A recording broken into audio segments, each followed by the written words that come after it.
Hello, hello, hello. This is Eric with the Paperback Warrior blog, YouTube channel, and podcast. And this is a dream come true for me. One of my favorite writers, really ever, is Greg Gifune. Am I saying that name right?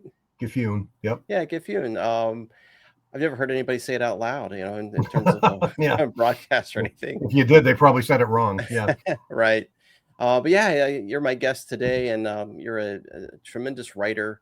I've been a fan of yours probably since the early 2000s, and you've been kind of commenting on Paperback Warrior posts and comments and things like that on the Facebook channel, and then also you've been following me on TikTok too. So, and I reviewed a couple of your books maybe last year or maybe earlier this year, and so we've kind of connected a little bit through social media. But Yeah, it's great to absolutely. Thank you too, by have the you way. on here. Well, Yeah, thank you. I appreciate it. It's nice for you to have me. yeah. I was poking around a little bit over the last couple of days. I was poking around a little bit online because my reviews, most of my reviews are on paperbackwarrior.com, but prior to 2018, man, I had them all over the place, like on Amazon and Goodreads and places like that. So Right. I was trying to comb through them to try to figure out when I first started reading your work.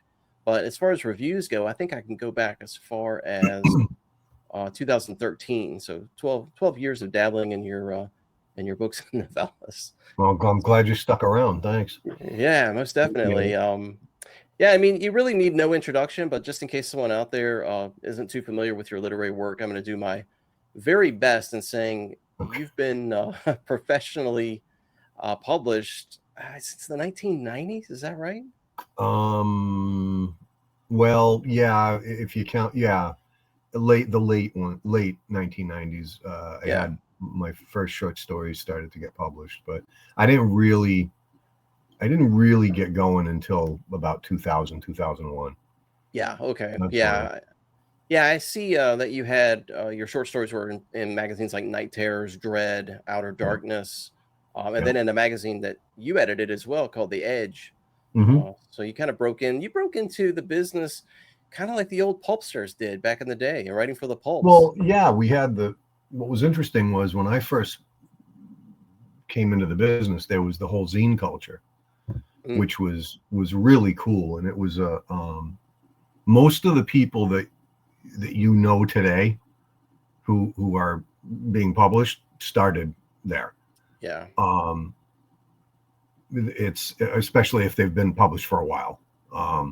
And it was kind of like I always called it was kind of like the AHL, you know. It wasn't quite the NHL, but it was a good place to learn Yeah. the business and to learn your craft. And it was a amazingly supportive uh, group of people that were involved in that. And there were a lot of zines, and they were just these sort of independent, magazines. Um, I edited two of them. One was The Edge, which was like a suspense horror magazine, and the other one was called Burning Sky, which was a science fiction horror Oh, magazine. okay. Yeah, And yeah.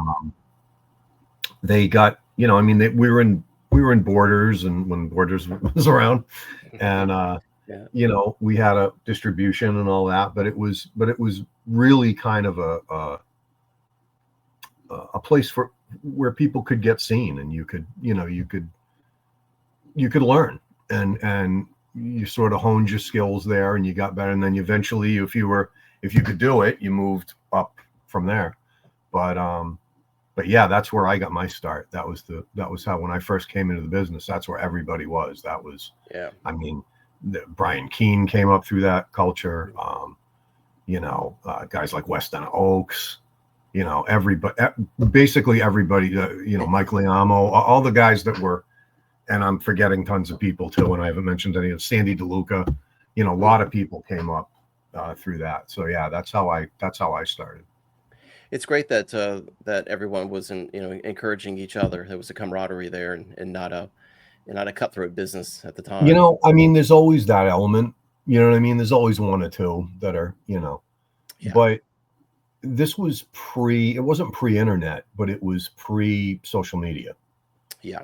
And it was, there were these things called email lists. I don't know if you remember those. Oh yeah. Remember where you'd have these groups and you'd talk through these emails. Yeah.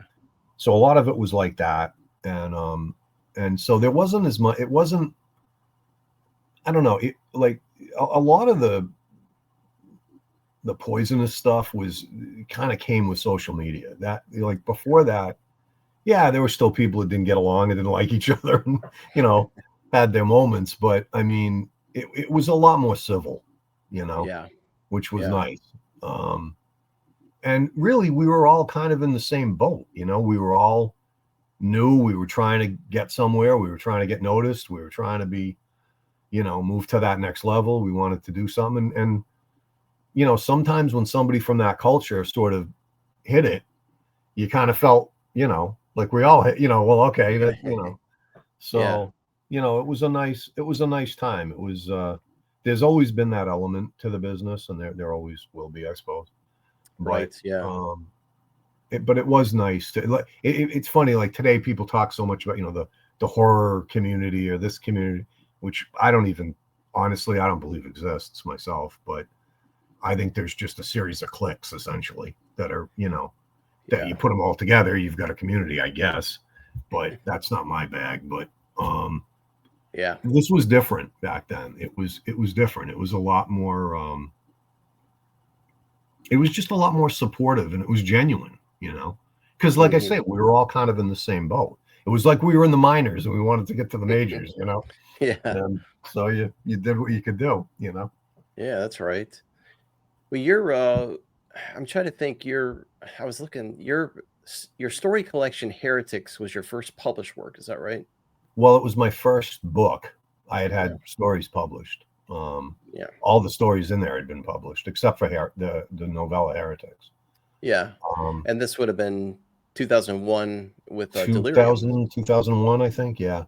It was funny. It was a funny story with that because Shane Staley was at that time part of the zine culture, and I didn't know him at that point. And I sent him a bunch of short stories, and because he had let people know he wanted to do some short story collections.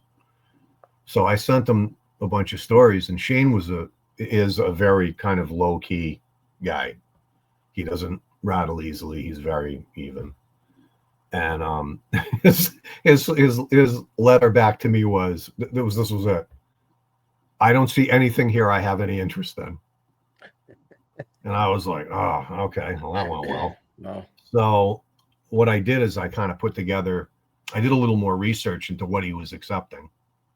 And I sent them some other stories that I thought were maybe a little bit more. And he loved those. And he said, if you can write, he said, the problem is there's not enough here for a book. He said, but if you can write a novella and we'll make that the anchor, he said, if that's as good as these stories, I'll publish it. So nice. I went back to the drawing board and I wrote Heretics. Yeah. And when I sent that in, he loved it. And he was like, and yeah, that was the first time. It was funny because it was a limited hardcover paperback. Both were limited. And, but it got me a lot of attention. It got like stellar reviews, and it sort of got me on. It got me going. It got me on my way. And then I followed it up with the Bleeding Season, and then I was off the bases. Yeah, yeah. Counting novellas, novels, collections, I think you're floating around 50 published books, if I'm not mistaken. God, is it that many already?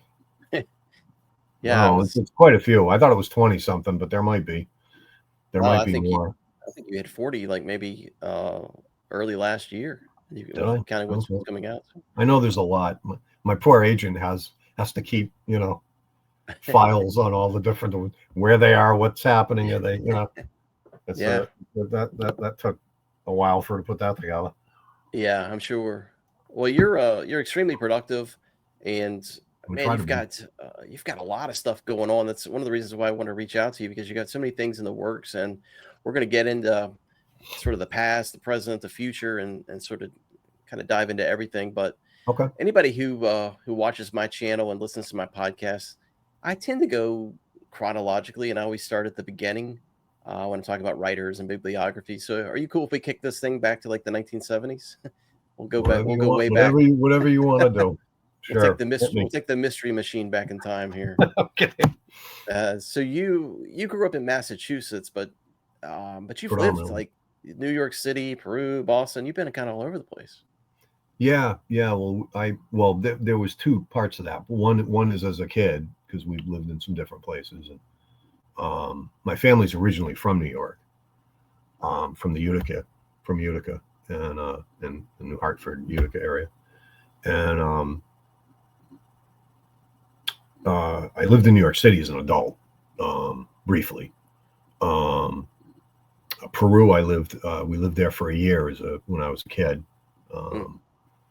As my dad was the principal of the American school there for a year, which was essentially the school system that catered to the diplomats and all the Americans that were there.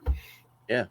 Because he was a teacher and a principal and a superintendent at one point and a headmaster of a couple of schools. And my mom was a teacher and an elementary school principal. So we basically, we didn't really move around much after the Peru. We moved around a lot, but it was mostly in Massachusetts. Okay. Yeah. But then as an adult, I lived in Boston for a while. Yeah. I lived in New York, and I've predominantly I've lived in Massachusetts. So I'll put you on the spot for a second. I'm going to ask you a tough one here. I read somewhere online that you've attended 5 high schools. You attended 5 high schools. You were thrown out of 4, and one of them twice. And your parents are educators. So what's going on, man? What happened? Yeah, I don't know. It was, but they were thrilled. I'm sure. I was just a very rebellious kid. I had a lot of anger and a lot of, I was just rebellious. I was kind of like Brando in the Wild, whatever the hell that old movie is, the Wild One, whatever the hell it is. Yeah, when they ask him, what are you rebelling against? And he says, what do you got? That was kind of me. Like, whatever you have, I'm down. Yeah. I just didn't. I never really liked school. I felt like I had like my own way of doing things, which was kind of counter to what they wanted me to do. Like I'd get a textbook and I'd just read it. So then I was like, well, let me know when the tests are, and I'll come back, but why should I sit through this? I've already read it. We're going to take 4 months of my life doing this. I already read it. I already know everything. Test me and what's going on with it. So a lot of the times I didn't even show up, so, and I was one of those kids that I wanted to get my life going. I wanted to, and I didn't, it was funny. I was one of those kids who I kind of moved between a lot of different groups, like I was an athlete.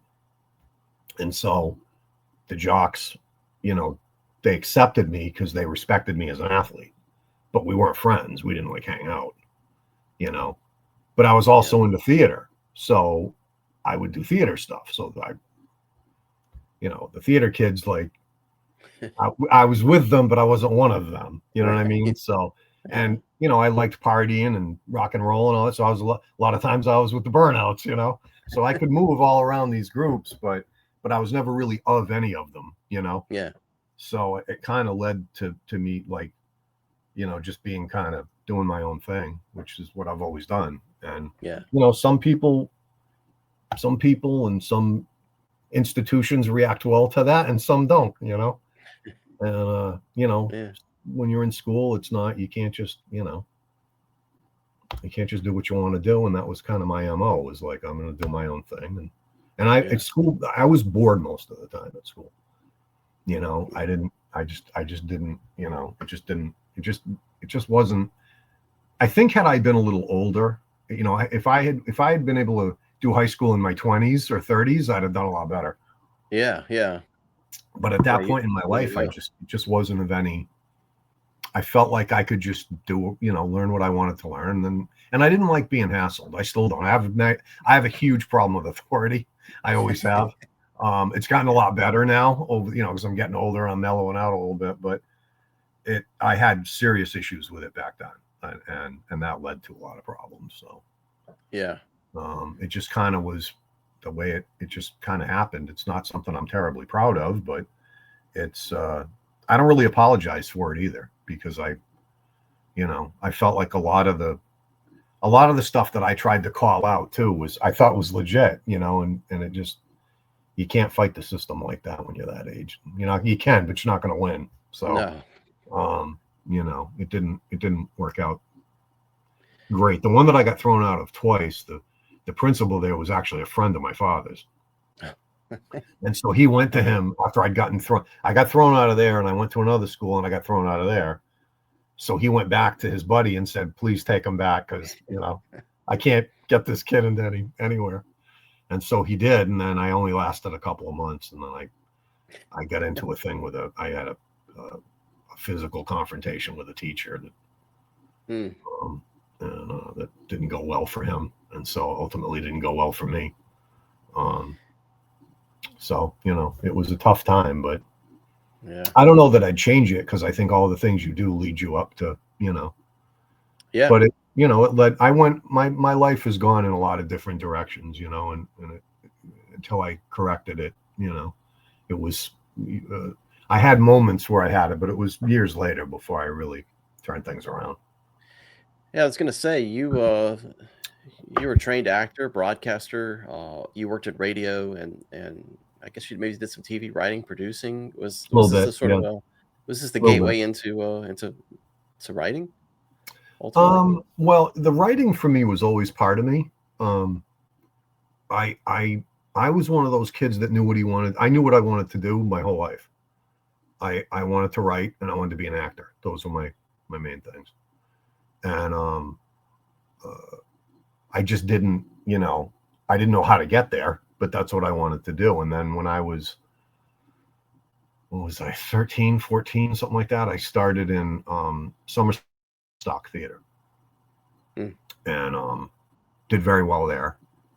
But it was tough for me, because then I'd have to go back to school and do like high school productions, which were fine, but I mean, compared to what I'd been doing, they were like amateur hour stuff, you know what I mean? So that didn't go well either. But the writing part was always there. I wrote before I knew how to write. I have a sister who's almost 7 years older than I am, and I would dictate these stories to her as a little boy, and she would write them down. And she went on to be a nurse, but she's also a very good artist. She never pursued it, and she would draw. She would like illustrate the stories, and I would dictate them to her. That's cool. Yeah. So, and my mom was like adamant that I know how to read before I started school. So, I was always kind of ahead of the curve on reading, and I've always been a voracious reader, and that kind of always went hand in hand with me with writing, So writing was always there. It was always a part of me. And when I came back from New York and that didn't really go as well as I had hoped, I kind of shifted from the acting thing and thought, it's the writing that I want to do. But I couldn't really focus on it, because not long after, what was it? Maybe almost 3 years, about 3 years after I came back from New York, I got married. Okay. To the woman I'm still married to. So I had to, get a job, So Yeah. I worked in sales for a while. I did some radio. I was trained in that. So, I mean, I did some radio. I did some, I produced an overnight show for a little bit. Did that kind of thing, did a lot of copywriting, that kind of thing. But that was a very unstable business. I remember I went for an interview one time, because I had the station I had been working at changed formats, and so they when they would do that, I don't know if they still do it in those days, when they would change formats, they fire everybody and bring in a whole new crew, whether you could do what they were changing to or not. Yeah. And so I went for this interview to it was a talk radio station, and they were looking for an overnight host.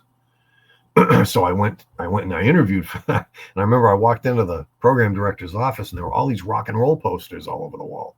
And they looked like brand new. And he must have seen me looking at him, and he said, listen, I know it looks weird because we're a talk radio station. It looks like we might be switching over to rock and roll, but we're not. I promise you we're not. And I'm thinking, why the hell are all these? Why does it look like you are? You know? Yeah. So we had a good interview, and he hired me. And this was on a Friday. Okay. Saturday, I was supposed to start the following Monday. Saturday, I get a call from the new program director. We're switching over to rock and roll. You're fired.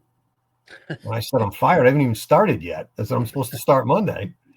And so I just thought at that point, I can't do this. Is too unstable. I can't do this. So I went into sales actually, and I worked in retail for a few years, and I managed a couple of stereo stores when those things existed, and did well with that. And then I moved into I was unhappy though doing that. It wasn't what I wanted to do, and so I moved into doing promotion, which I had also been trained in, and I started off like managing local bands and things like that. Moved up to regional talent and eventually national talent, and then I opened a business, a promotions business with a friend of mine at the time, and we went into that, and then that branched into we bought into an existing independent wrestling company at the time. Okay, yeah. And so we owned that for a while, and that was interesting because that was in the kayfabe days. It was before, you had to toe the line, and it was a closed business, and it was very difficult to get into.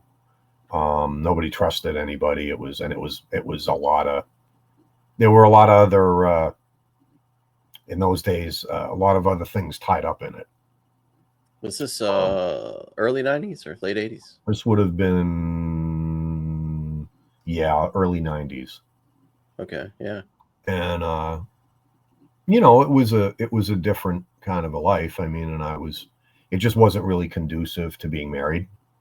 Oh yeah. I was on the road a lot, working with all kinds of crazy ass people, and just, it was just it was like a circus, Yeah. And I mean, we had a lot of fun. It was cool, but it just wasn't. And as I say, I don't want to get into there were like elements that I was involved with that I had to be involved with. And a couple of incidents happened. And I realized I was at kind of a fork in the road where, either that was going to be my life or I was going to do something else. And I went to my wife, who works in like a corporate job. And I said, I'm going to stop doing this. I'm getting out, because if I don't get out now, I won't be able to. Yeah. And she was thrilled with that, because she had about had enough of that. And so I said, I really want to try to write. And I said, I don't think I can do it if I have like some job. I've got to like focus. If we can just figure out a way that I can just focus on that, I think I can make it. Yeah. And so she was like, we had some money from what I had made, and she had a job, but we knew it was going to be, probably a little tight for a while. And so she said, well, how about if I give you 5 years? Oh, wow. She said, if you promise me if after 5 years you haven't done anything, you haven't gotten anywhere, you got to go get a job. You got to go get a real job. Yeah. And I was like, okay. And for 4.5 years, I got nothing but rejections. Yeah. And this was back in the day when a lot of it was still snail mail. And, I had a P.O. box in the town next to me, and I'd go there every day, and there'd be a stack of letters, and you'd think, one of these has to be an acceptance. And they'd all be rejections, Yeah. And it was hard. That deal that your wife gave you is the same deal that Dean Koontz got from his wife. Is it? Interesting. I think she gave him, I think it may have been 5 years. It was something small like that. And She's like, if you can make it, great. If not, then we're throwing Yeah, this whole idea out. And you got to do something else. And I mean, that was fair, hmm But and so what I mean, I worked 7 days a week for like almost 5 straight years. yeah, And that's all I did. I lived it yeah, all day. That's all I did. And yeah. I was lucky to meet some people who mentored me. Guys like Ed Gorman, Oh yeah, Terry Wright was very, very good to me. Anthony Bruno, who wrote the Iceman book about the Iceman, and a lot of other really good crime stuff. He was wonderful to me. And I remember him telling me, he said, and I now tell this to younger writers because it's true. And he said to me, it was some of the best advice I ever got. He said, newer writers tend to focus too much on being published. He said, don't worry about being published. He said, worry about being good. He said, learn your craft and hone that. And he said, get so good that they can't reject you. And like I say, it was the best advice I ever got. And he followed it up with, because he was kind of a funny guy, he followed up with, and remember that, 90% of the big shots in this business don't know what the hell they're doing. Well, I notice, with a lot of authors today, a lot of them are, well, it's like they're writing for money. They think that they can just write for money, and then that's all there is to it. Is that's their drive and that's their motivation, is just to get a paycheck. Right. And they don't put any time and effort into honing their craft and getting better. And I can always tell when, there's an inexperienced writer or a young writer that they don't write like they talk, and I can pick it out immediately, and I'm like, well, they're not going to make it. Like, Right. it's just not going to work. People don't talk like this, and it's just, I can always pick those things out, and I typically don't read those. I can put them down after the first chapter and say, I can't do this. Yeah, I want to be careful here because I don't want to hurt people that don't deserve that. But there are some people that are self-publishing that are good. Yeah. I think the thing that I think is not good. The thing that bothers me about that is I think you remove that element. You remove the rejection. And I know there's a thing. Oh well, there's a whole thought now of, oh, that's old school. Well, okay, it's old school. You can call it whatever the hell you want. Rejection makes you better. Rejection does one of two things. It either ends you or it makes you better. Yeah. And that's up to you.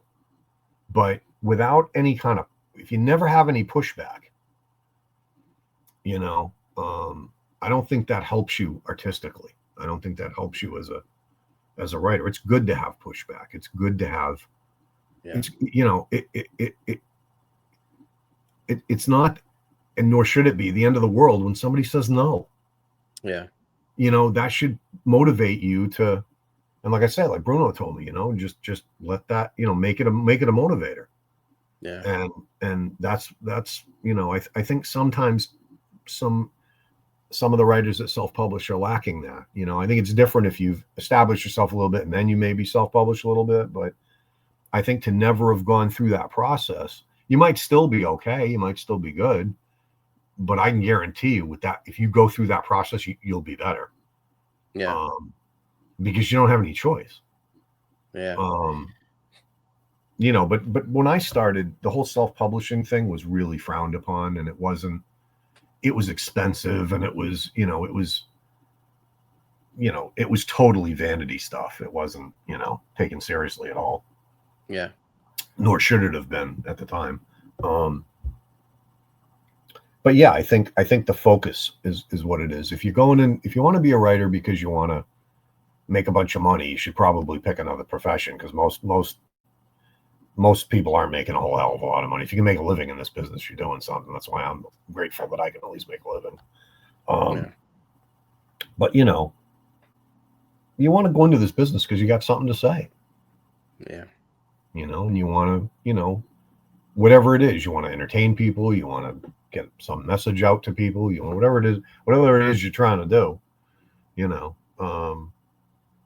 but I think there's it's kind of sad, I think, when you never have any, I don't know, like you can just hit a button and do whatever you want. Yeah. I don't know that that's really, I think there has to be gatekeepers in a way. I think there has to be a I gatekeeper. guess, yeah. Not thrilled with that word, but I know what you mean. I Yeah. know what you mean, though. I come Yeah. from the insurance industry. I've been doing insurance for like 17 years, and Oh, okay. we do medical insurance. And I always tell people, it's an HMO plan, so you have to have a gatekeeper because you have to go to your primary care physician to stay healthy. The doctor sends you out to the specialist, but the gatekeeper is there for a reason. Other people, Right. they do always push back. Well, I don't want to go to that doctor. I want to have my own choices, go wherever I want to go. I'm like, yeah, but you need to have that one doctor that kind of keeps track of everything and can Right. send you off to all the best places. So I kind of Right. think of it that way. I was in music journalism for a while, and sifting through all the demos and the indie tapes and all this stuff, and like these guys just need some direction here. They just need something, whether it's an agent or a label or something. Yeah. A That's gatekeeper's probably generally what it is. You hit it right on the head. That's usually what it is. They yeah, just need, even guys that are like people that are super talented. A lot of times that's just what they're lacking. They just need somebody to help them get the direction. yeah, somewhere. But One of the fascinating things to me about this is that I have never seen a business like this. I've never seen a business where so many people just come into it and have no idea how the business works. They know nothing about it and just come kind of wandering in and like expect everything, the world to stop spinning because they're here now.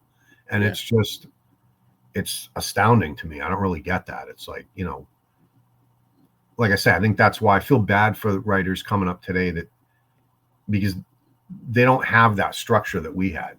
That zine culture was awesome because it provided a real structure, and it really taught you the business. This is how you do it. yeah, This is how you deal with people. This is how you how you work this. And it was really invaluable. And I think it's too bad that so many, writers coming up today don't have that.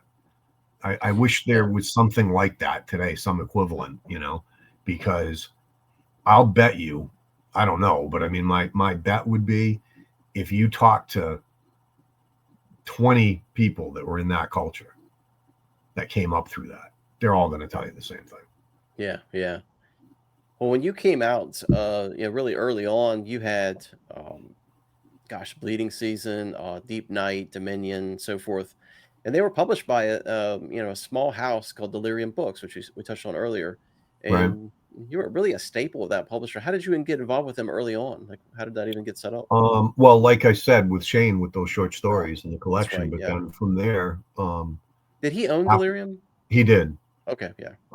And after Heretics, he said, you need to write a novel. And I'd written Night Work, which was a crime novel. I'd written that, but it hadn't gotten published. And I felt like I didn't write another novel because I didn't feel like I was ready yet. But I had the Bleeding Season in my head for many years before I wrote it. And so I thought, okay, maybe it's time. Let me try it, see if I can pull this off. And so I wrote the Bleeding Season, and then that kind of, that really hit, and then it became like this kind of like this cult thing, Right. And still is to this day. It's like amazing, but that kind of led to a kind of snowball effect, Yeah. And after a few books, they all did well.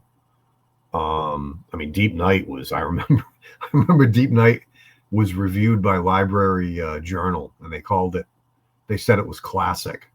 Hmm. And all of a sudden sales went like, I remember like the company was so small, they weren't like, Shane wasn't prepared for it. He was like boxing books for, weeks. And, Wow. so they did well and things were going, pretty well. And then he asked me if I would, the company was kind of expanding and getting bigger. And he said, would you want to maybe come in as a an associate editor, because I had editing experience. And I kind of thought about it. I thought, well, sure, why not? It's an extra paycheck. Yeah.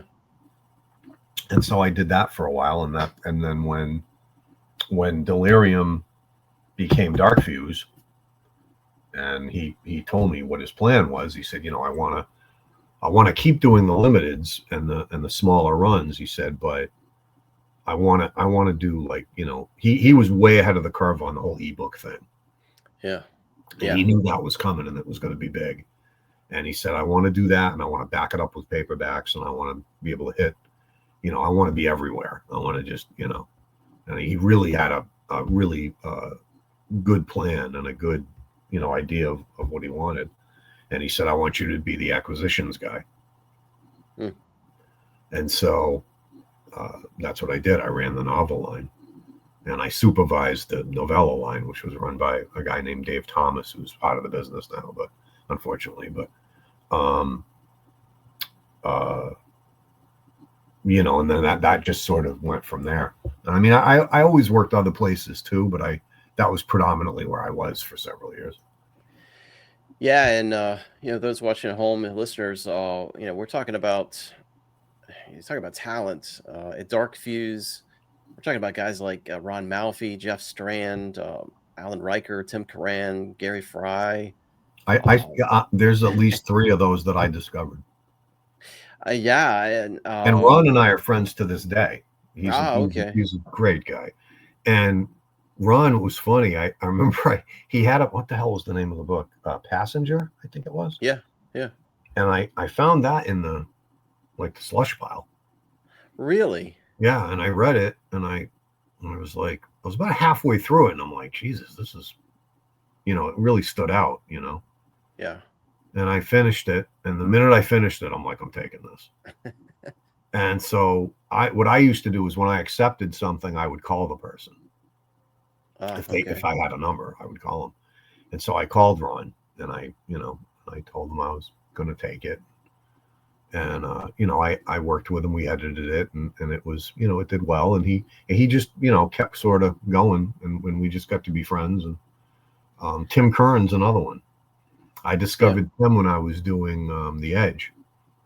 Oh, interesting. And he said to me, I do a lot of sci-fi. And I said, well, I'm going to be starting this other magazine.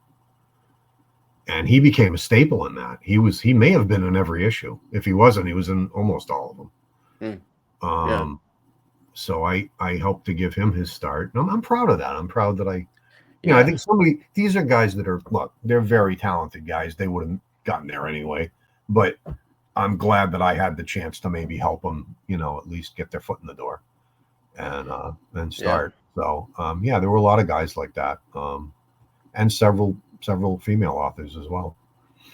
It seemed like it was and you should be. It was for me as a horror fan, it was a great stepping stone off of the all the stuff that had happened with gosh, now I'm drawing a blank on Leisure and the Dorchester Publishing.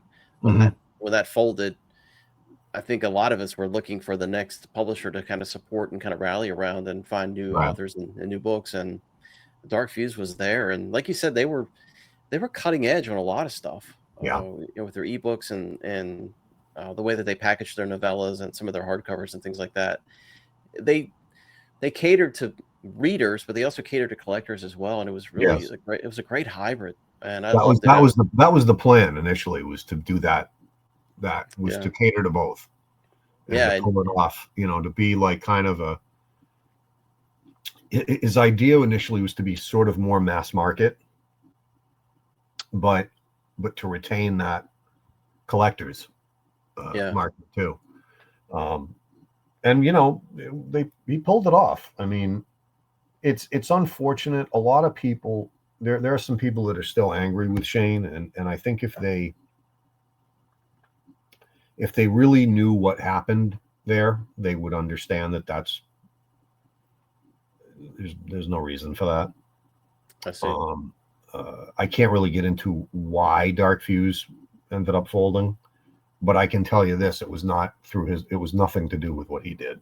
He didn't do anything wrong. He didn't tank the business. He You know, I'm not going to get into his personal business, but Shane lost a lot he lost a lot. Yeah. Trying to make sure that everybody got paid toward the end when he was getting screwed on the other end. And, you know, I think the business is worse off without him in it. I think, and it's a shame because there's a handful of people who have a, you know, an issue with him, and he kind of, you know, I don't want to speak for him, but like my conversations with him, you know, he's a lot healthier since he's left the business, which is not surprising. But there are people that kind of lie in wait and like, well, if he tries to come back, I'm gonna, you know. And you know, he really doesn't deserve that. And if you knew if you really knew what the hell you were talking about, and you don't, trust me, you don't. You know nothing about what went on behind the scenes. And if you did, you know, you'd think differently about him. So it was unfortunate, but you know, we were kind of like I don't know, man. We burned pretty bright there for a while. Yeah, it was great. Some things were done that crippled that company, and it was done purposely, and there was nothing he could do about it. You still have a relationship with him? I do. We're friends. Yeah. Oh, good. Yeah, okay. no, I love Shane. He's a good guy, and despite what a couple of people might tell you, he's a genuine guy and he's an honest guy. Yeah. That all the years I worked with him, there was never a single thing that man ever told me that he didn't do. And I don't know if I can. I mean, maybe one or two other people. Rich Chismar is like that. Rich is Rich takes some shit. I'm sorry. I don't know if I was supposed to swear. That's okay. It's fine. But you know, he's a good guy, and he's always been a genuine guy to me. He's always been very good to me. Yeah. So, you know, it's the business. People are going to have, you know, their issues. And I'm not saying nobody's, you know, we're also in an era now where everybody's got to be perfect, you know, which is absurd. Yeah. You know, so as much as a lot of these people like to, you know, rant and rave all day about how perfect and righteous they are, you know, none of us are perfect. We all have bad days. We all say stupid things sometimes. We all say stuff we didn't mean, you know. Yeah. And but you know, now in this business, and particularly in the horror genre, I don't find it as much in the crime genre, but in the horror genre, man, I mean, you misstep, man, there's going to be like pitchforks and you know, they're coming for you, and it's I think it's ridiculous. I don't really care, so it's like they're not going to do anything to me, but I don't, you know, I don't antagonize anybody, but I'm not going to tiptoe around people either. You know what I mean? I've been doing this too long for that nonsense. Yeah, I've never really had any major conflicts in doing the channel and doing the blog and doing the podcast over the last 7-8 years. The only time I really had any kind of hiccups at all is I had Brian Barry on just to get his side of things when he was accused of domestic abuse or whatever, and I heard her side of it. I just wanted to hear his side of it, but yeah, it was I don't even know who that is, so but okay. Yeah, he's a horror writer, and his publisher dropped him. He wrote the novelization for Chopping Mall, the old 80s horror movie. Oh yeah, for Encyclopocalypse Publications, and I like his stuff. He's a decent writer. I like his stuff, and his ex-girlfriend or something came out and said that he had beat her up or something, and I was like, well, I just want to hear his side of it, you know, just have him on and have him talk about it. And once he did, he came on, he defended himself, and then I was like, tear down Paperback Warrior for life. Like, it was just coming out of the woodwork. But I think people should be heard. And I wasn't there to judge either side of it. I was in the middle as a journalist. They tell me your side of it, and then people can make their own decisions. But well, that's what journalists used to do. Right. You know, that used to be the MO. You'd present the evidence or whatever you knew. You'd present the story, and then people could make up their own minds about it. But that's a tough. I mean, domestic abuse is never easy. It's a thing. It's a thing with me that, you know, brings out the worst in me. If I hear about that stuff, is not that brings out the violent in me, you know. But yeah. Well, you had you jumped over from, you know, when Dark Fuse when that kind of folded. you jumped over to Journal Stone, which I'm not familiar with. Journal Stone publisher, with and with quite a bit of my stuff. Yeah, yeah. yeah, Actually, that was Ron again. Ron and I were talking one day, and he said he had mentioned he had some stuff with them, and he said, maybe you should bring some of your backlist over there. yeah, And so I talked to I had a chat with the owner, and yeah, we put together. I have quite a few things with them. yeah. They reprinted Um, a lot of your old titles, and then they had put out a couple new things too as well. Are you still being a couple published of by new them? things. I haven't done anything new with them for a while. I think the last new novel I did with them was the Gypsy Moths, I think. Yeah. Um, my last book came out through Cemetery Dance, and they also picked up Savages too. Yeah. Yeah, that's one that I reviewed earlier this year. We'll talk about that one, but that's a good one. Thanks. I want to put you on the spot for a second though. Again, I put you on the spot again. Mhm. So he did an interview back in 2011 for a blog called "This Is Horror," and you Okay. said, I'll read what you said to them. Oh You God, said, what did I say? you said, "I've always been a fan of horror, but I never set out to be a horror writer, and I don't consider myself a horror writer, just a writer." Hmm. And do you still hold to that statement I 14 do. years later? I do. I didn't. I started off to be a crime. I wanted to write crime. I wanted to be Jim Thompson. Okay. Um, and at the time, there's still, unfortunately, not as big a market as there should be for that stuff. But when I was starting, it was almost non-existent. Everything was like mysteries and Yeah. cozy stuff, and um, there just weren't a lot of markets for it. Um, and I always liked horror.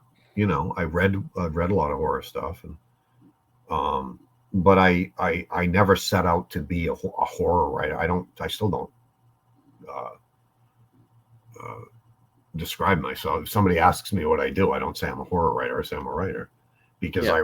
I don't write just horror. I predominantly write horror, but I write crime too.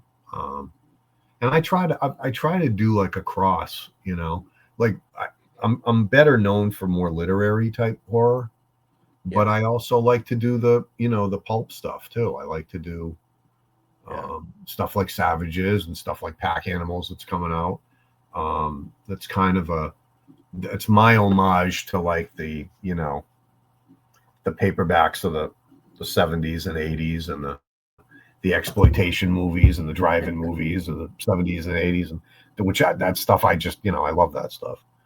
So I try to do a cross, but I don't ever really, like, when I have a novel idea, when I sit down, I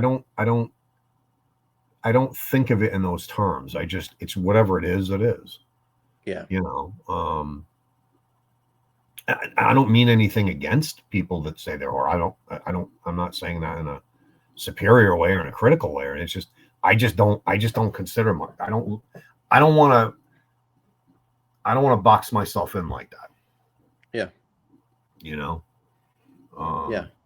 So I write dark fiction, and I kind of leave it at that.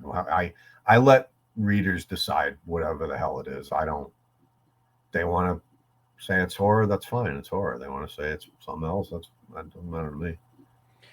Yeah, and I've read tons of horror from a lot of different authors, and I've been reading horror for ever since high school or middle school. But and I'll say this, and again, it's not pandering or anything like that, but just being brutally honest with you, you've got a certain voice. It's very unique.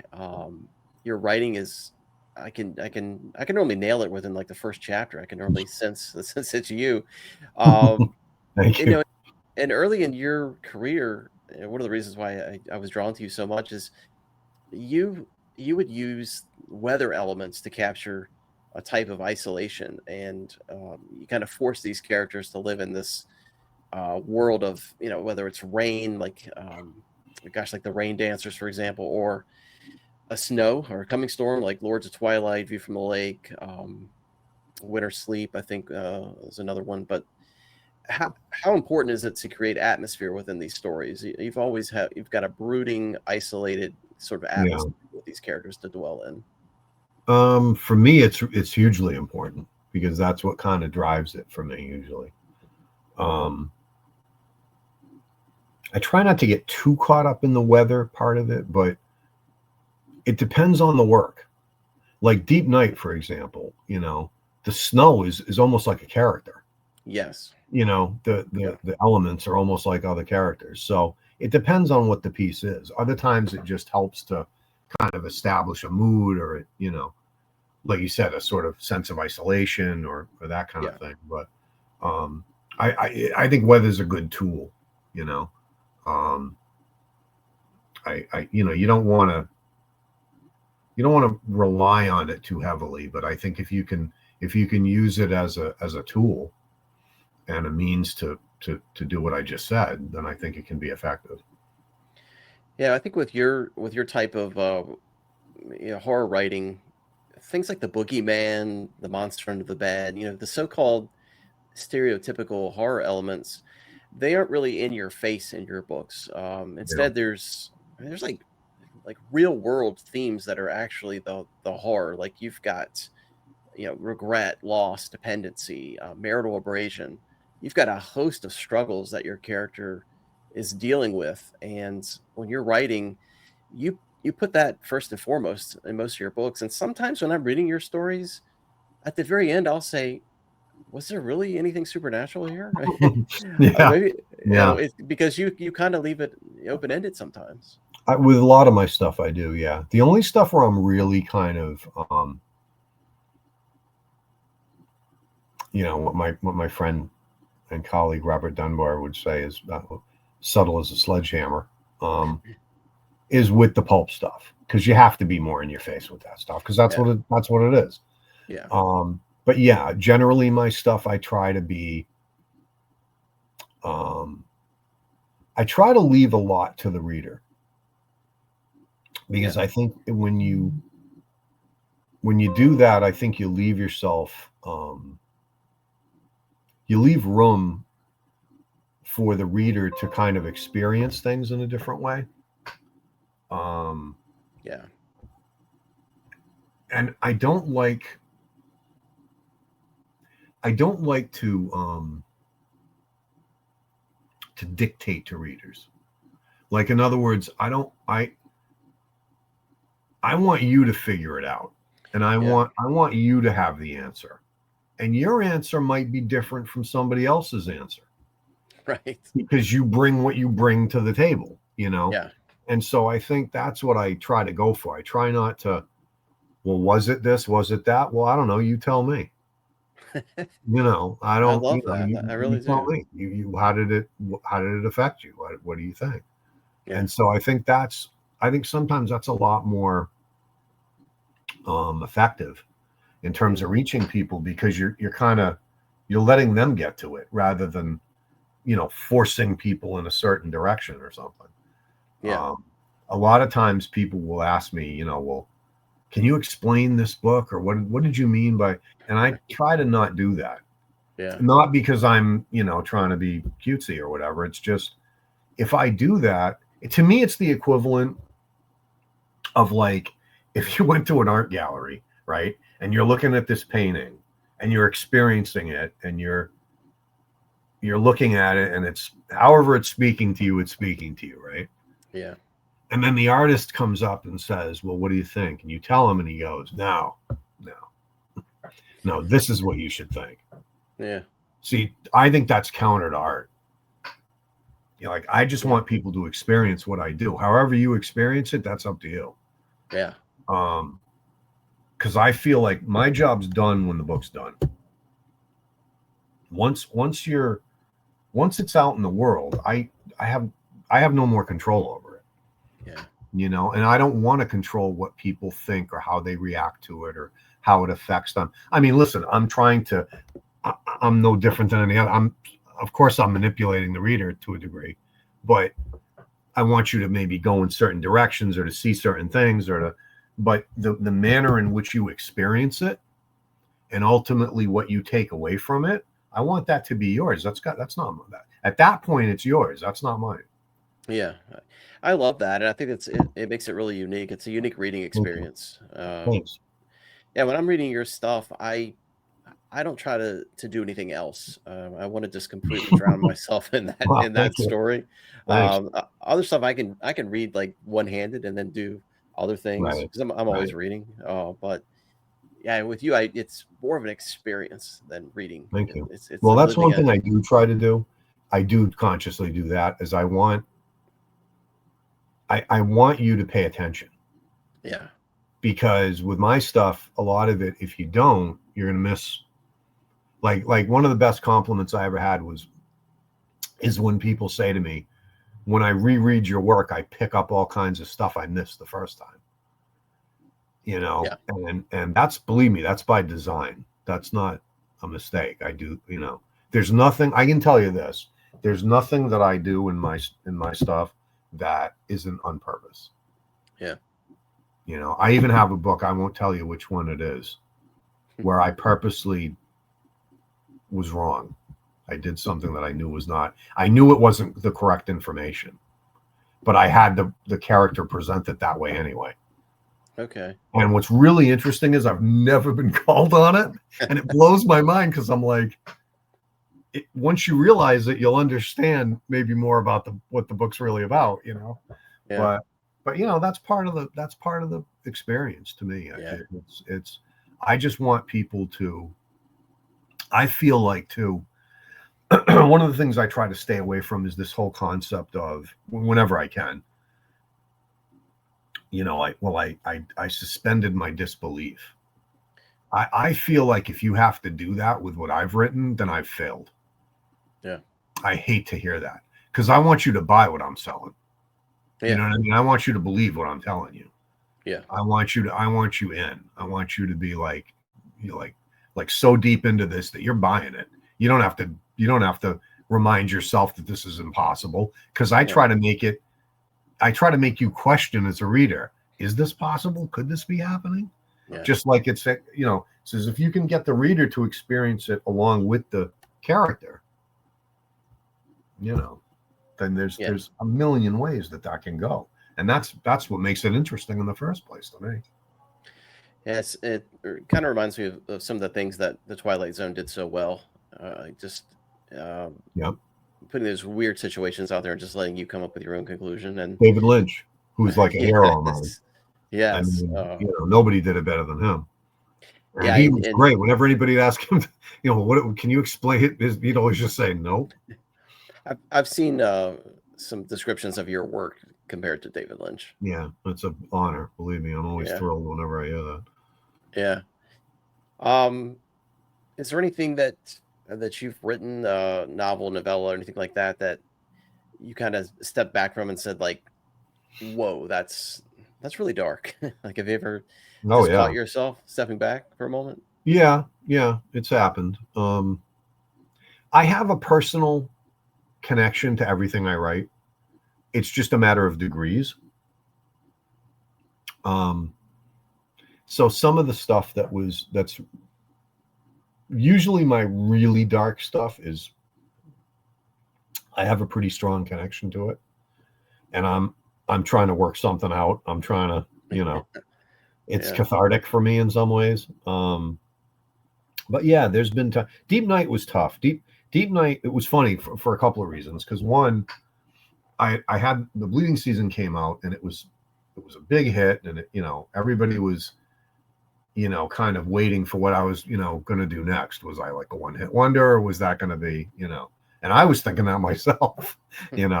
I knew I was going to follow it with Deep Night, but I didn't realize how hard that novel was going to be to write, because it took me, what did it take me, 2 years? I think 2 years to write that.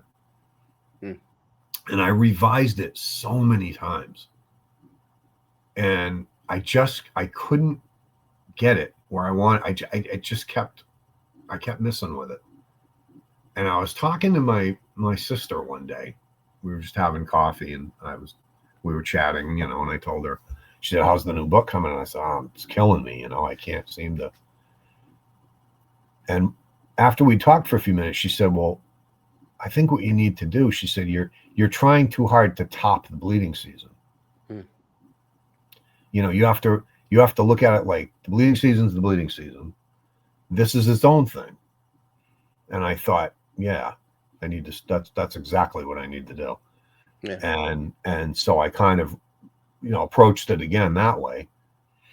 And then I was able to finish it. But that was a tough book to write because there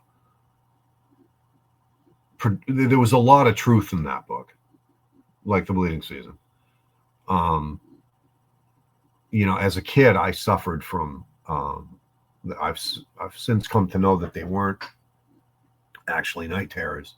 In therapy, I've come to learn this. They were probably more like flashbacks, but I suffered from that kind of thing as a little boy. And it, you know, it was my way of kind of trying to work through that. What the hell happened? Yeah. And so there was a lot of that, you know, and it was a it was a very it was a difficult book to write, even once I had a handle on it, you know. Yeah. But then once I had it, you know, I felt I'm pretty happy with it now. But it was tough. Those are the tough ones. That was tough. They were all tough, but Yeah.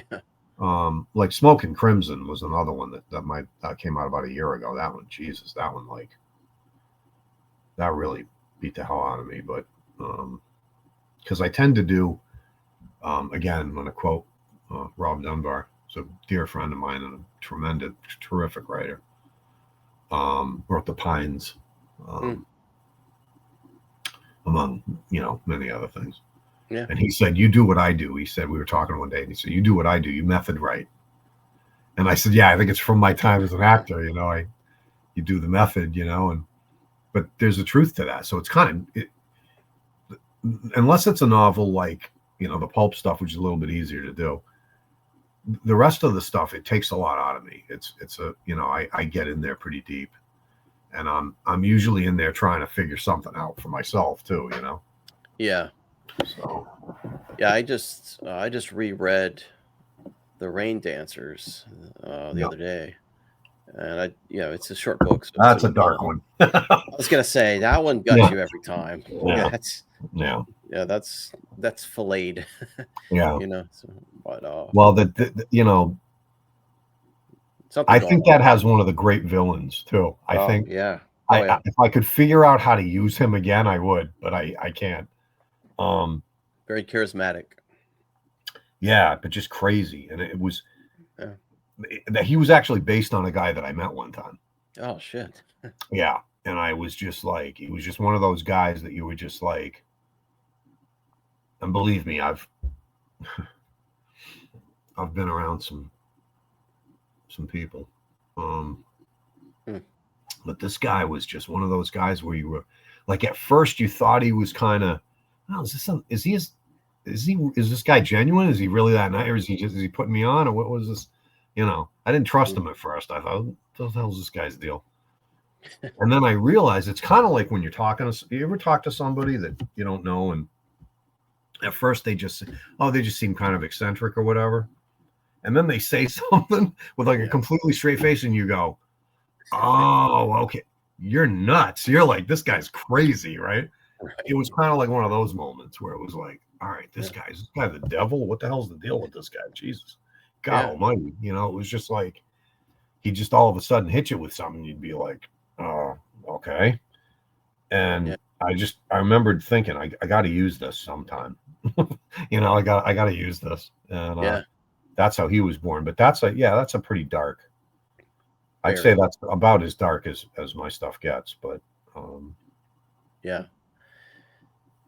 you know. So you know, speaking of, you know, dark stuff and you know, the scary stuff, you know, we as a culture, I mean, you turn on the news, you got, you know, just this train stabbing thing that they showed yesterday, and then the war in Europe, you got the school shootings, all this crazy stuff. I mean, can we really be scared anymore? Is there anything that really scares us? I think you can. I think it's it's different than it was years ago because there's not that there's not really that level of, even when I started, there wasn't much, but there was still some semblance of innocence, I guess. Yeah. But yeah, now I think it's more, I mean, I deal mostly in psychological stuff.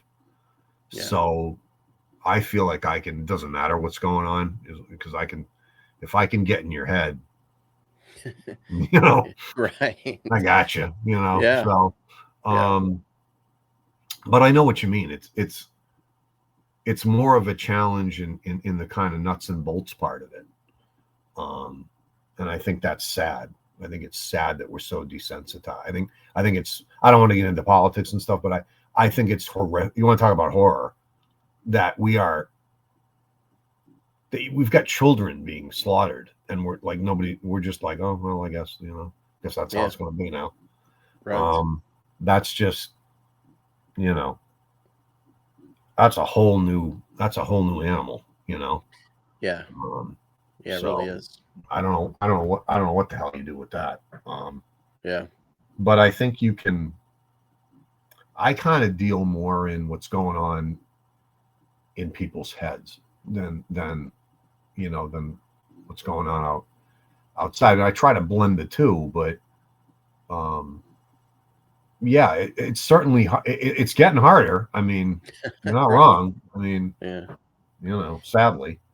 Yeah, I think it's a difference of horror versus gore. I see the kids going to see these Terrifier movies, and they're pulling out entrails and setting them on fire and everything else. And I'm like, you really had to dig down deep in the 80s and 90s to find that stuff, because Yeah, you had to I do mean, they tape had it. trading or whatever. They Yeah, had they it, but had it, it but wasn't just readily available. You weren't. no, and it was more of a It was different. it was more of like an exotic thing. It was like Yeah. because it was, you did have to look for it, and you had to, Yeah. if you're into that kind of thing. I've never been a big gore guy. Not that my I mean, look, I'm a huge Argento fan. I'm a huge Italian, I'm Italian. I'm a huge Italian cinema fan and stuff. So I can get into the gory stuff sometimes. But Yeah. in terms of books, I've never been, like, I'm not really into the whole splatterpunk thing and all that. I have nothing against it. There's some very good writers that work in that area, but it's just not my thing. Yeah. I'd rather get to you. Like I said, I'd rather get in your head. And I still contend that if what you'll come up with, if I give you enough, what you will conjure in your own mind will be worse than anything I can come up with if I do it right. Yeah. Okay. I don't have to do it, and I think there comes a point that there's also a point. I do respect the writers that do that stuff. There are some that I respect, but because they're good writers and they could do whatever they wanted, they happen to do that. But I do think sometimes there are some writers that are into that stuff that it reminds me of porn in a way. Yeah. And that's not I don't want to be a jerk, but like, that's not hard to do. That Right.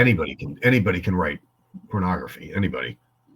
If you've had sex, you can write pornography. Right. You know what I mean? Pretty much there's your qualification. Yeah. Yeah. That's So to me, that's not a challenge to just sit there and write for 20 pages about some guy's entrails being pulled out. I don't have a problem writing graphic stuff. And if you've read my stuff, a lot of my stuff is very graphic, or it can be. But Yeah. I try not to go on and on with it, because that's not really the point of what I'm doing. Yeah. I just think there's a point with that where it gets to me, it just gets kind of like, that's just, anybody can do that stuff. You know what I mean? But if you can do it well and you're really good at it, and there's several people that are very good at that. It's just not my thing. But that's cool. I mean, not everything has to be everybody's thing. You know what I mean? No, there's plenty to choose from. That's for sure. Yeah. I mean, if that's your deal, man, then rock on. So you announced recently that you had a 3 or 4 book deal with Crossroads Press, their imprint, Macabre Inc. Mhm. and you've got novels being released, I guess, as early as next month through them. What books are they going to be about? December. Well, December actually. Oh, December. Okay. December. Yeah, Pack Animals will be out December. I believe it's December 16th, if I remember Okay. correctly. That'll All right. Yep, December 16th. Are they And then I've got. reprinting? I'm sorry. I'm sorry to interrupt you. Are they reprinting No. some of your books? I've got a couple of my backlist pieces with them. Yeah. Plus, they do a really cool series of my novellas where they put two in one book, and they're called double shots. Yep. There's 3 of those out right now. Okay. And next year there's going to be a 4th that's going to have. Sorry, I need a cheat sheet here. My novella Dreams the Ragman is going to come back into print. Okay. And it's going to be put together with another novella called Samsara, which was in an anthology. It has not been published only one time, and it was in a limited anthology with Dark Regions, which is I think they're closed now. It was a limited paperback and a limited hardcover, so that's going to be re-released, and that's going to get to a wider audience, which is cool. Yeah. That's coming out early next year, and I also have a standalone novella that's coming out next year with them called The Standing Dead. Okay, yeah, I've heard that title. Yeah, I was curious about that. Can you tell us anything about it, or you want to keep it hush hush for now? The Standing Dead. Mm-hmm. That one's about it's loosely based on a short story that I wrote years ago that was published a bunch of times, and it was in one of my short story collections. It's now out of print. But it was a concept that I always wanted to do more with, and so I decided to do that. It's basically about a guy who his wife goes for the hikes in the woods, and one of these times she doesn't come back, and so they search for her, and they have this whole town looks for her, and they go through all of this, and they can't find her. And then one day she just sort of wanders back, and she appears back, and her hair is turned white, and she's acting peculiarly. And so he sort of tries everything he can think of, and every night she leaves, and he has to go find her and bring her back. And he can't figure out what the hell she's doing or what's wrong. There's something wrong. Something has happened out there. And he hires a psychic or a clairvoyant, basically, to come in and try to find out what's going on, and things ensue from there. So awesome! I'm looking forward to that. Yeah, thanks. That's great.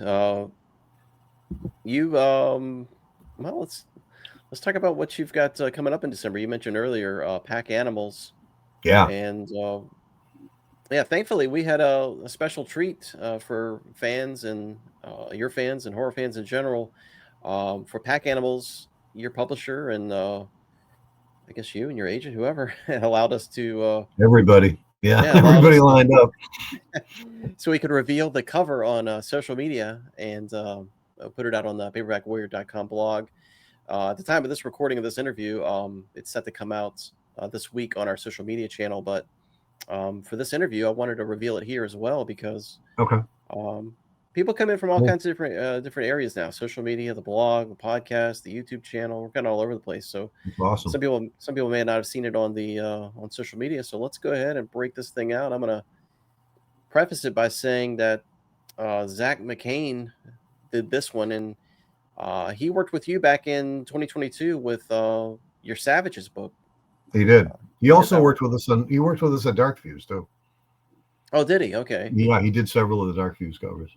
Oh, okay. Well, he did this one here. That was actually an interesting story with that. That was actually the original book. That was actually an interior.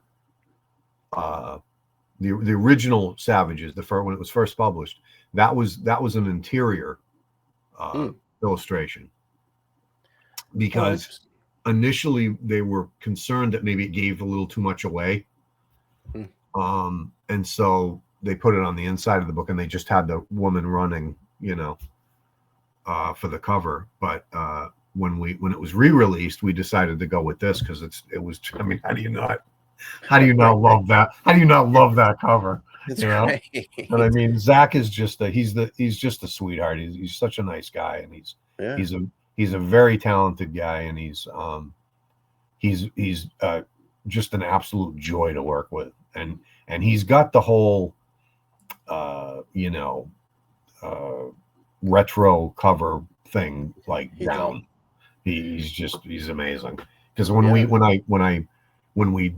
got this deal, they said, well, do you have any preference? Because we all kind of agreed that, I mean, the covers are always important, but with these kind of books, the pulp kind of books, they're really important. Yeah. And Yeah. and I said, they asked me who did they want me to. Was there anyone I wanted? And I said, if you can get Zach McCain, man, get him. Yeah. Because he'll nail it. And he did. Yeah. Well, let's take a look here at Pack Animals. There it is, and it's amazing. It is amazing. These wolf creatures here in the back, werewolves, I guess, are in the back. Got the snow, the fist with the bloody knife. Kind of when I saw it, it reminded me a little bit of oh gosh, was it The Island by, is it Peter Bentley? I think that wrote Oh it. yeah. Isn't that something coming up out of the Yeah, water or it's something like that? knife Yeah. or something. It's kind of what it reminded me of, but it's pretty awesome. Let's take a look at the wraparound. Got the whole wraparound here that you sent me. It's amazing as well. Yeah, it's Yeah. I mean, he just does incredible work, man.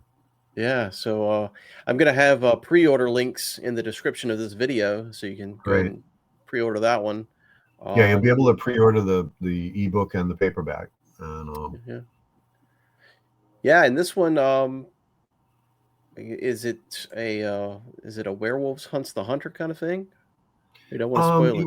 well, kind of. It's like I said, I've had the ideas of doing these kind of books, and I've never really there's a couple of werewolf novels that are kind of fun, but I kind of I essentially just said, I'm going to write a book that like I would want to read about this kind of thing.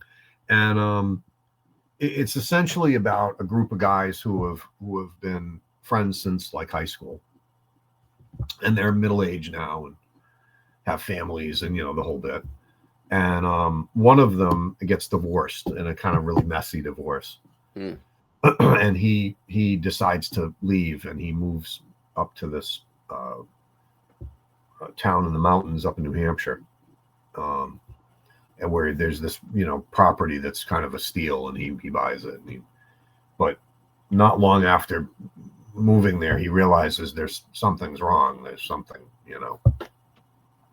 moving around out there that shouldn't be. And his friends all sort of coordinate to take vacations and go up and see him because they're worried about him. And so they go up, and then it kind of goes from there, and there's a blizzard, and they're kind of in the middle of nowhere, and there's this pack of animals that are like stalking them. And the whole thing takes place in like one night. Oh, okay. And when they have to kind of, it's kind of an homage to the survival horror novels of like the 70s and 80s, and like I say, the drive-in movies and the exploitation movies of the 70s. It's just like Savages. It's that same kind of, Yeah. One of the best compliments I had was somebody said to me when they were reading Savages was like watching a drive-in movie back in the day, Yes. which was just what I was going for. So Right. hopefully this does the same thing, Yeah. Yeah. I mean, people enjoy it. I love like the 1970s when they were putting out like the nature attacks movies, like like Grizzly, Day of the Animals, Night of the Lepus, Piranha, Squirrel, all that stuff, man. It's just I a like lot of some of fun. those. I'm kind of iffy on I don't like a lot of animal violence. I don't like that kind of stuff, but But if it's like a monstrous kind of thing, then I'm okay with it, you know? Right. And I think the closest thing I've ever seen, like Dog Soldiers was cool, Oh yeah. Yeah. you know, but It's one of I the just, better like I said, werewolf. I just didn't, I didn't see a lot of novels that kind of captured that sort of thing. Yeah. And I thought, well, let me try it. And it kind of came together pretty well. These are a little bit different. They're definitely werewolves, but they're more animal than you know how most werewolves in lore are like kind of they're it's they're wolves, but they're human hybrid. You know, it's like a hybrid. These are Yeah. more when they change, they're more animals. Okay. They're like more of an animal, and it's there's a whole culture that's going on. It's a whole, I don't want to give too much away, but there's a whole thing Yeah. going on up there, and these guys are pretty much, you know, they're in some serious trouble. One of my favorite stories that's kind of like this one is and maybe one that you even edited. I think maybe it was Michael McBride's Snowbound, which came out on Yep. Dark Fuse, I believe. Mike's another guy. Yeah, he's done very well for himself too, and Yeah. good for Mike. You know, because Yeah. he's a very nice guy. I always liked Mike. He's a good Yeah. guy, and Mike's you know, it was hard for Mike, and he was a good guy about it, but he, you know, it was hard sometimes for him because I think Mike wanted to get more attention, and he deserved it, quite frankly. And you know, we Yeah. tried to get him as much of that as we could at Dark Fuse, but I think he sometimes felt like he was like the third or fourth fiddle and wanted to be, and he deserved to be higher up. You know, he did. Yeah. And he did some great stuff, and he's still doing good stuff. Yeah. He's really good at that kind of stuff too. That's kind Yeah. of his thing. He always was good at that. I did a podcast episode, and if you haven't heard it, I'll send you a link to it. It's where I deemed the term deer hunter horror, and Yeah, it's I don't know I if you, like that. but it was a thing. It was like in the 70s and 80s. There Yeah, was a lot of books that came out where it was people hunting other people, and yep, it was really cool. But I like the hunter aspect of it and being hunted and that kind of thing. So that appeals to me. yeah. These guys Another, aren't really so much hunters. They're just kind of regular guys. Like, you know, one of them's an accountant, one of them's, yeah, they're just kind of, one guy's a bartender, one guy's, they're just kind of regular guys that are just up there trying to help their friend, and all yeah, hell breaks loose, you know. yeah, yeah. And it's really a lot about that too. It's about their relationships, and I write about that a lot. I write a lot about the relationship, like friendships between, a lot of times between men, Yeah. and that's a huge part of this is there, because they have a history, and it's not just guys that don't know each other. These are guys that love each other and that are really super close, and Yeah. you know, That's cool. it's pretty horrific stuff going on. So Yeah. Well, last thing I wanted to talk with you about was something else you got in the works. Is one of your books is being adapted to a film. If I'm not yeah, mistaken, it's long. Well, let me make sure I Long got it After right. Dark. Yeah, Long After Dark. I was gonna say Deep Yep. Night, but yeah, Long After Dark. That one, in that, I'll be honest with you, that kind of surprised me because that's a very intimate Mhm. work. I mean, that's very Yeah. intimate. And I Talk saw it. I about was one like, that almost killed me. Yeah. I was like, it can't be Jesus. this, because there's, when you're reading it, there isn't a whole lot of stuff visual. I mean, it's all Right. very, very psychological. Yeah. You're really living in this guy's head, Yeah. and it's.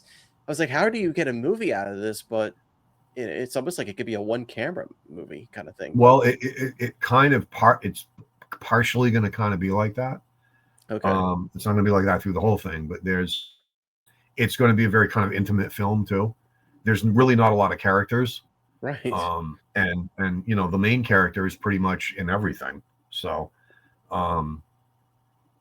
but it's I will say this, it's based on Long After Dark. It is not a complete movie version of the book, okay, but it's elements of the book. It's the essence of the book, I guess. It's the same concept. He's in a house, he's alone, he doesn't feel well, all these crazy things are happening, or are they?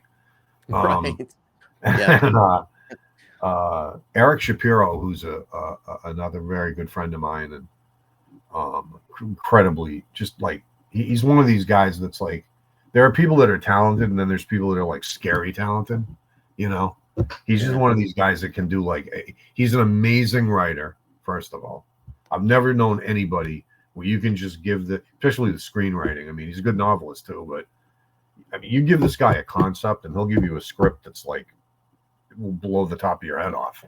And I don't know how he does it. It's just like, but he's a great writer, and he's a very good director. He's got several features under his belt now, and a lot of shorts, and he's also like a really gifted actor. And I think he's like born to play that part. And there's already a teaser. It hasn't actually gone into production yet, but it will be soon. Okay. But they did do a teaser, which is you can see on my Facebook page. It's pinned at the top, and you know, it's just even that, it's just like, all right, this is going to be astounding. This is going to be great. So it's going to be a little bit different from the book, but like I say, the essence of the book is going to be there. So I'm excited about it. I think it's going to be I think it's going to be very effective, and I think if anybody can make this thing pop, it's Eric. Yeah, I'm looking forward to it as well. What's the ETA on it? I don't know. Sometime next year probably. Okay. I know it's going to go into production soon. It's right now. It's like in the financing stage, so it kind of that you got to wait for. I don't know if it's going to be a. I don't know yet if it's going to be fully funded by investors, or if it's going to be partial. What do they call it? Like a crowdsource thing, or whatever I call it. I don't know how that's going to go yet, but any of your other work optioned? Oh, I've had lots of stuff optioned. I mean, the Bleeding Season was optioned like 3 or 4 times. Yeah, but they just couldn't. Nobody could ever figure out how the hell to make it. Right. Which, you know, I kind of get, but I kind of don't. You know, but yeah, that one made the rounds initially, and it went nowhere. And then, funny story, there was some producer who was in the bathroom at some studio. I can't remember the studio, and I guess they had books there, and he picked up the Bleeding Season and was reading it while he was in the bathroom, and ended up going to somebody and saying, "Do we own this? Like, what's the deal with this? This is really good." And so it got optioned again, and then again they couldn't figure out what the hell to do with it. So. That got optioned. I've had several that have been optioned. None of them have ever come to fruition. This is the first one that's going to actually go into production. I got another one that's going to be optioned soon. One of my crime novels. I can't really say anything about it yet, but that'll be coming up soon too. So, and that looks pretty good. So, cool.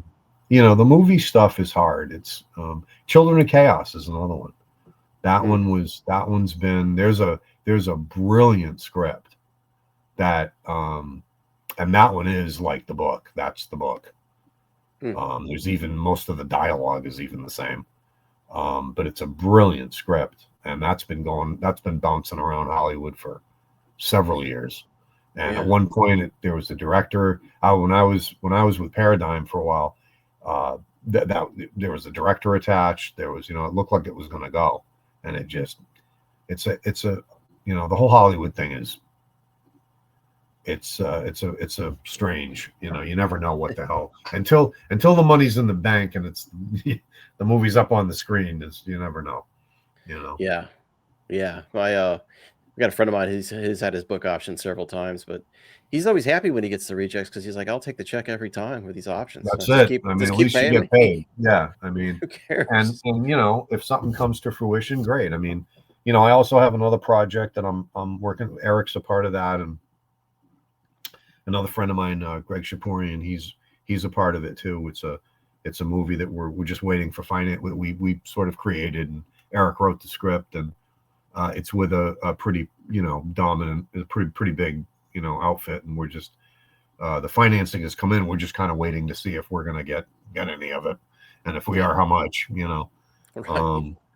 But so that's in the works too. So there's a lot of stuff going on. That's and like I say, these are great. They're friends of mine, but they're like Greg. I've known since we were like 12 years old. He's an actor and he was in Julia on HBO. He was in the Holdovers.